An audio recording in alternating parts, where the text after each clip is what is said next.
L-70 guns, జేఎంయూలు ఇవి భారతదేశం వాడింది. ఇక్కడ స్పెషాలిటీ ఏంటంటే స్మార్ట్ డ్రోన్స్ అనేటటువంటిది చైనా దగ్గర నుంచి కొన్ని అమెరికా దగ్గర నుంచి కొన్ని వాటిని వాడి మనల్ని దెబ్బతీద్దాం అనుకుంది పాకిస్తాన్. కానీ మనం దాదాపుగా 200-300కి పైగా వాళ్ళ డ్రోన్లను కూల్చాం, వాళ్ళ మిస్సైల్స్ని కూల్చాం, ప్రధానమైనటువంటి వాటన్నిటి దెబ్బతీసి వదిలిపెట్టాం. అదే సందర్భంలో అమెరికా దగ్గర నుంచి కొన్నటువంటి, ఇజ్రాయెల్ దగ్గర నుంచి కొన్నటువంటి, ఫ్రాన్స్ నుంచి కొన్నటువంటి అన్నీ ఇప్పుడు మనం వాడి చూపెడుతున్నాం.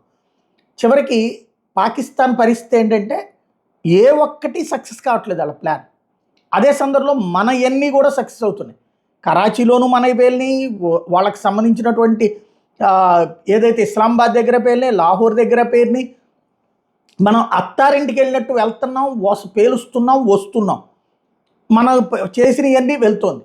L-70 తుపాకులు కావచ్చు, ZU-23mm సంబంధించినటువంటి స్పెషల్ ఎక్విప్మెంట్తో మనం కొట్టేటటువంటి కొట్టుడు వాళ్ళకి అది అమెరికా నుంచి మనం దిగుమతి చేసుకుని, పాకిస్తాన్కి అవి అలాంటి ఎక్విప్మెంట్ కొంత కొనుక్కున్నది, కానీ ఆపరేటింగ్ సిస్టమ్ చేత కావట్లేదు. భారతదేశం ఏమో ఆపరేటింగ్లో ఎక్స్పర్టైజేషన్ వచ్చింది. ఇది ఇప్పుడు పెద్ద సమస్య అయిపోతుంది. పాకిస్తాన్ ఎలా దీన్ని ముగించాలో అర్థం కావట్లేదు.